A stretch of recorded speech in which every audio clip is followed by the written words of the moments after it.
Sungguh, kata Nabi Muhammad SAW, aku sudah mendapatkan apa yang Tuhanku janjikan. Maksudnya di dunia diberikan kemenangan, kedudukan, kebahagiaan, dan juga di akhirat aku akan masuk ke dalam surga. Waktu Abdurrahman bin Auf meninggal dunia, waktu Utsman bin Affan meninggal dunia, ditemukan gudang harta mereka penuh dengan harta. Itu bukan dari hasil tabungan semasa hidup mereka, tapi harta-harta melimpah itu datang beberapa hari sebelum mereka meninggal, karena rutinnya mereka bersedekah. Berpegang teguh pada agama Allah Subhanahu wa taala ini adalah kebahagiaan, ketentraman jiwa. Tidak ada ketentraman yang bisa didapatkan kecuali dari agama Allah ini. Oleh karena itu berpegang pada tujuan utama kita diciptakan, kemudian kita istiqomah saja. Assalamualaikum warahmatullahi wabarakatuh. Halo sahabat semuanya yang dirahmati oleh Allah Subhanahu wa taala. Pernahkah kita merasa semangat beribadah tapi kemudian menurun lagi, seolah susah untuk konsisten? Itulah tantangan terbesar seorang muslim, istiqomah di jalan Allah. Padahal Allah sudah janjikan, siapa yang istiqomah, dia akan diberi kebahagiaan di dunia bahkan sampai ke surga. Dan janji Allah tidak mungkin diingkari. Hari ini kita akan belajar bersama dari penjelasan Ustadz Khalid Basalamah tentang bagaimana tips agar bisa istiqomah di jalan Allah, agar hati kita teguh dan langkah kita kokoh. Di video ini ada 4 poin penting yang akan kita bahas, mulai dari merenungkan tujuan kita hidup, menikmati indahnya hidup sebagai seorang mukmin, meneladani Rasulullah dan para sahabat, hingga bagaimana istiqomah itu menjadi kunci kebahagiaan dunia dan surga. Sahabat sekalian, mari kita mulai dengan pondasi dasarnya terlebih dahulu. Kenapa kita bisa ada di dunia ini?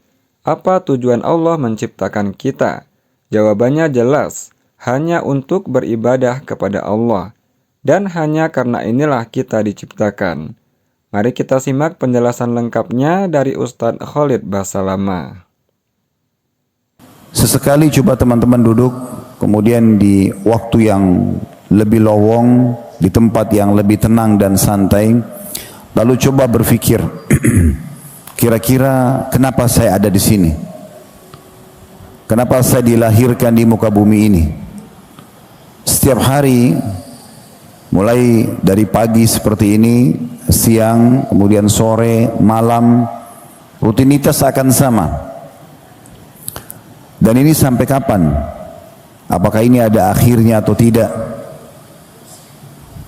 Pertanyaan ini penting sekali untuk menjadi pondasi daripada kehidupan setiap muslim.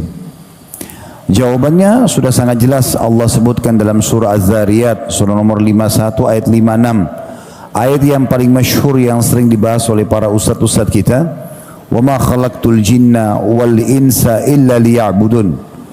Kata Allah, aku tidak menciptakan jin dan manusia, mereka tidak berada di muka bumi ini kecuali dengan satu tujuan, untuk menyembah, mengabdi kepadaku.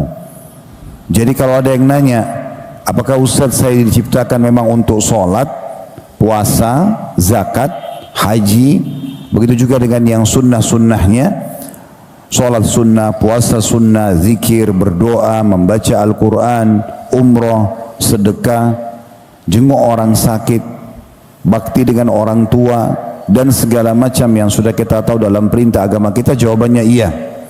Dan kita tidak punya tujuan yang lain. Tidak ada tujuan yang lain. Kalau ada orang hanya membuang-buang waktunya pada hal-hal yang tidak diperintahkan dalam agama, berarti dia keluar dari tujuan dia diciptakan. Oleh karena itu setiap muslim harus tahu pondasi dasar dia. Kalau dia ada di muka bumi ini memang untuk mengabdi kepada Sang Pencipta Allah. Untuk sholat, untuk puasa, untuk zikir, semua urusan dunia akan ditinggalkan karena urusan ini. Lagi berniaga, lagi berinteraksi dengan sama manusia, lagi aktivitas apapun urusan dunia, kalau sudah ada kumandan panggilan dari Allah Subhanahu wa taala, maka kita akan meninggalkan semua aktivitas tersebut. Makanya Allah Subhanahu wa taala juga berfirman dalam ayat yang lain, "Maka li mu'minin wala mu'minatin idza qadallahu wa rasuluhu amran an yakuna lahumul khiyaratu min amrihim." Tidak layak orang yang mengaku sebagai mukmin laki-laki dan mukminah perempuan kalau Allah dan Rasulnya sudah menentukan sebuah perkara, maka mereka masih punya pilihan yang lain. Menjadi hamba-hamba Allah yang baik, kalau istilah agama kita laki-laki saleh dan perempuan salehah adalah sebuah kenikmatan yang sangat luar biasa. Karena orang yang saleh dan salehah itu punya hak untuk menikmati apapun yang dihalalkan, dan mereka hanya meninggalkan sebagian kecil yang Allah haramkan sebagai ujian saja. Tubuh kita butuh nutrisi, kita butuh protein dari daging misalnya. Allah Subhanahu wa taala tidak mengharamkan daging buat kita, tapi ada sebagian kecil yang Allah haramkan saja sebagai bentuk ujian. Sering kami sampaikan di pengajian, kalau Allah telah mengharamkan babi buat kita misalnya, padahal daging itu ada proteinnya yang dibutuhkan oleh tubuh, tapi ini sebagai ujian. Lalu Allah berikan kepada kita gantinya sapi, kambing, ayam, kelinci, semua hewan air halal. Jadi adanya yang haram hanya sebagai ujian saja. Apakah hamba ini betul-betul mempertahankan imannya atau tidak. Tetapi kita disiapkan fasilitas yang sangat banyak. Andai saja orang-orang beriman itu Allah ciptakan secara alami, tubuh mereka membutuhkan daging atau protein dari daging, kemudian semua daging diharamkan, mungkin pada saat itu ya, orang wajar melanggar karena tubuhnya butuh daging, tapi semuanya diharamkan misalnya. Begitu juga kita bisa fahami dari minuman, Allah haramkan khamr sebagai ujian. Semua yang memabukkan diharamkan, tapi Allah ganti dengan air putih, Allah ganti dengan sirup, dengan madu, dengan susu, banyak gantinya. Maka orang-orang beriman itu nikmat sekali karena mereka menikmati dunia, bukan tidak menikmati dunia ini. Mereka boleh makan, mereka boleh minum, mereka boleh mengejar prestasi terbaik di dunianya. Setiap muslim dan muslimah boleh mengejar prestasi tertingginya selama 5 huruf halal. Dia boleh mengejar jenjang pendidikan tertinggi, jabatan tertinggi, harta terbanyak, keturunan yang banyak. Tidak ada larangan dalam Islam selama halal. Dan kita tinggal meninggalkan 5 huruf yang lain, yaitu haram. Tinggal ini saja. Dan haram tadi sudah saya bahasakan adalah sesuatu yang sangat sedikit, hanya sebagai ujian saja. Sahabat sekalian yang dirahmati Allah, jika kita sudah sadar bahwa tujuan hidup kita hanyalah untuk beribadah, maka konsekuensinya adalah menjaga langkah kita sehari-hari. Sesi berikutnya akan menjelaskan bahwa hidup seorang mukmin itu nikmat sekali. Apa yang Allah halalkan, ia nikmati. Apa yang Allah haramkan, ia jauhi. Mari kita simak penjelasannya dari Ustadz Khalid Basalamah. Jadi menjadi orang-orang yang saleh dan salehah, orang yang mengenal Tuhannya dan berpegang teguh pada ajaran Allah, dan dia nikmati apa yang Allah perintahkan, apa yang Allah halalkan, dan dia tinggalkan apa yang Allah haramkan. Ini kebahagiaan yang luar biasa. Di dunia kita bisa nikmati makanan, minuman, pakaian, pendapatan, biologis, semuanya yang halal. Di akhirat kita dapat balasan surga yang jauh lebih nikmat lagi daripada semua itu. Jadi ini poin dulu yang kita ingin sampaikan. Sekarang tinggal yang kita ingin lengkapi bahasan kita pada kesempatan ini, setelah membahas pondasi dasar dan tujuan utama kita ada di muka bumi ini, bagaimana kita istiqamah, bagaimana setiap muslim dan muslimah berpegang teguh pada ajaran Allah Subhanahu wa taala dan tidak berubah sampai mereka menemui ajal. Garis bawahi saudaraku seiman, umur kita sangat dibatasi. Nabi SAW bahkan bersabda, umur umatku hanya 60 sampai 70 dan sedikit yang melampaui itu. Maksudnya ada yang lebih, tapi umumnya tidak lebih. Memang sudah ada patokan. Nabi Muhammad SAW sendiri meninggal 63 tahun. Abu Bakar pun radhiyallahu anhu meninggal dengan umur itu. Umar pun meninggal dengan umur itu. Tentu ada di antara sahabat seperti Anas bin Malik, Jabir bin Abdullah dan beberapa sahabat Nabi yang lain memang umurnya lebih jauh, lebih tua daripada itu. Tapi umumnya orang ada batasan umur. Anggaplah 100 tahun umur kita. Setelah itu apa? Kita akan meninggal dunia. Kalau kita hitung dan kita berpikir, saudaraku seiman, dari hari ini 100 tahun ke depan. Kita hitung 100 tahun ke depan. Anggaplah yang hadir di sini yang paling muda misalnya ada 15 tahun misalnya anak-anak kita, atau misalnya 20 tahun yang hadir. Berarti 100 tahun ke depan umurnya akan 115 atau 120 tahun. Pertanyaannya, apakah dia masih hidup nanti? Akan meninggal dunia. Di waktu sekarang ini kalau ada orang umur sampai 100 tahun kita sudah anggap tua sekali. Dan orang tahu dia akan menuju kepada kematian. Oleh karena itu teman-teman sekalian, jangan sia-siakan waktu kita ini. Kita punya tujuan dalam hidup ini. Dan target kita, tujuannya adalah mengabdi kepada Allah. Target kita adalah mendapat yang terbaik di akhirat sana. Dunia ini hanya kita tunggangi untuk menuju ke akhirat sana. Mengejar surga Allah subhanahu wa ta'ala. Yang kata Nabi SAW dalam sebuah hadis yang sahih, siapa yang masuk ke dalam surga Allah tidak akan pernah habis masa mudanya, tidak akan pernah kena penyakit, dan tidak akan pernah rusak atau lapu bajunya. Juga banyak sekali janji-janji Nabi SAW, diantaranya tidak ada yang meninggal masih bayi ataupun meninggal sudah sangat tua, kecuali Allah akan bangkitkan dengan umur 33 tahun di surga. Jadi kalau seandainya ada orang yang meninggal bayi, baru 2 hari lahir sudah meninggal, atau ada seorang kakek ataupun nenek meninggal di umur 120 tahun misalnya, nanti kita akan ketemu di akhirat dengan umur 33 tahun. Dan kata Nabi SAW, ahli surga, keperawakan mereka, postur tubuhnya seperti Adam alaihissalam, 60 siku ke langit, 27,5 meter.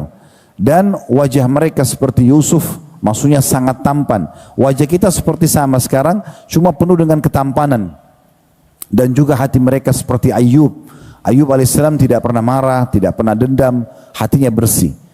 Dan Nabi SAW sudah mengingatkan, sesungguhnya seseorang di antara kalian lebih dekat dengan surganya daripada tali sendalnya sendiri. Dan seseorang di antara kalian lebih dekat dengan nerakanya daripada tali sendalnya atau tali sendal kakinya sendiri. Maksudnya azan sholat, ya, ada tiba masa puasa kita puasa, tiba masanya sedekah, tiba masa bakti sama orang tua semua kita kerjakan, ajal datang meninggal masuk surga.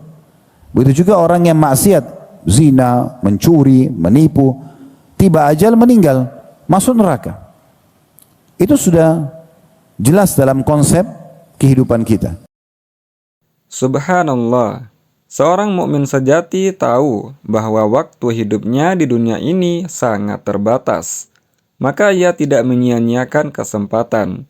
Dia gunakan setiap waktunya untuk beribadah dan menjaga istiqomahnya sampai ajal menjemput.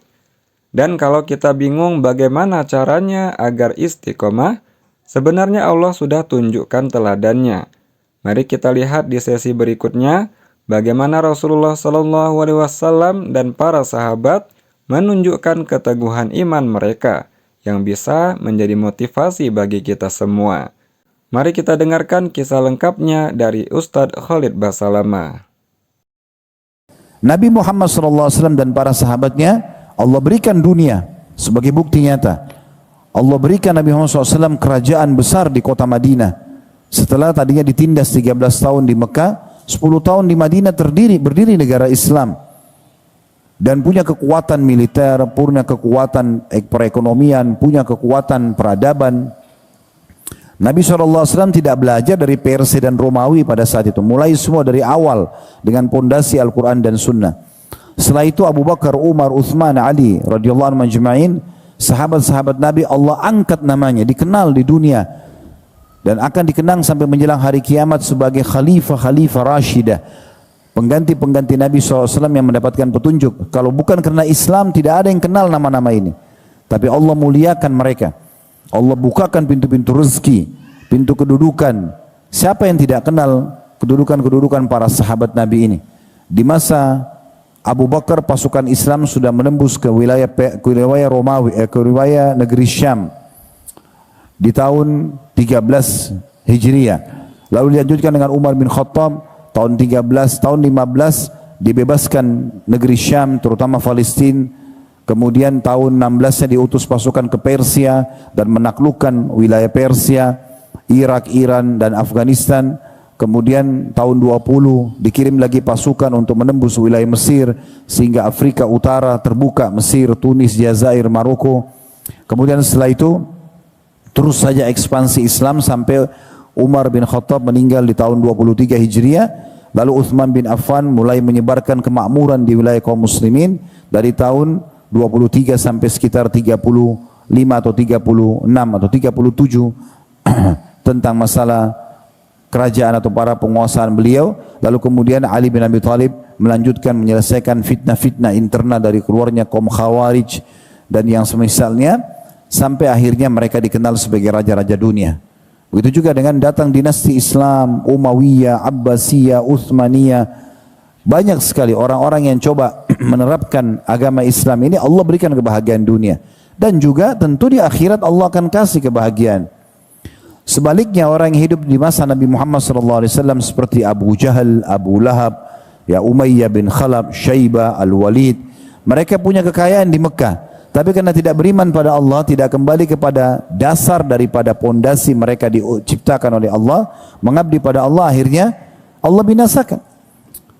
Hilang semua hartanya, tidak ada lagi yang mengenang Abu Jahal sama Abu Lahab kecuali keburukannya saja. Di dunia sudah mereka rugi, rusak namanya, di akhirat pun mereka akan masuk ke dalam api neraka.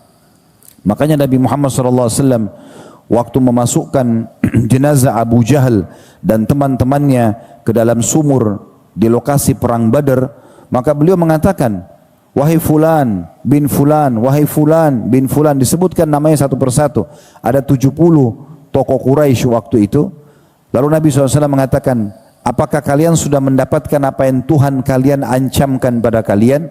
Maksudnya sekarang kalian sudah mati nih, harta kalian sudah akan dibagi sebagai warisan, nggak ada lagi yang akan dikenang dari dunia. Sekarang kalian sudah meninggal, siksa sudah ada depan mata. Apa kalian sudah mendapatkan apa yang diancamkan kepada kalian? Sungguh, kata Nabi Muhammad SAW, aku sudah mendapatkan apa yang Tuhanku janjikan. Maksudnya di dunia diberikan kemenangan, kedudukan, kebahagiaan, dan juga di akhirat aku akan masuk ke dalam surga. Kata Umar radhiyallahu anhu, ya Rasulullah, mereka sudah jadi bangkai. Apa yang mereka dengar dari anda? Kata Nabi SAW, ini sebagai mukjizat tentunya ya. Allah berikan kepada Nabi Muhammad SAW suara beliau kedengaran dan memang menjadi pelajaran bagi tokoh-tokoh Quraisy yang kufur itu. Maka kata beliau, sesungguhnya hai Umar, mereka lebih mendengar apa yang aku ucapkan daripada engkau mendengar ucapanku. Jadi kebahagiaan akan didapatkan dengan orang berpegang teguh pada agama ini. Jangan pernah berubah, nggak perlu cari tujuan lain. Nikmati semua yang halal, kerjakan apa yang diperintahkan sampai ajal datang dan tinggalkan apa yang dilarang. Selesai. Kita akan merasakan kebahagiaan dan juga kita akan mendapatkan yang terbaik di akhirat. Masya Allah, orang-orang beriman yang memegang teguh tali keimanan, mereka menjalani hidup dengan tenang dan bahagia. Karena mereka tahu, dunia ini hanya sementara, dan yang abadi adalah surga. Rasulullah dan para sahabat adalah contoh nyata bahwa istiqomah selalu berbuah manis, baik di dunia maupun di akhirat.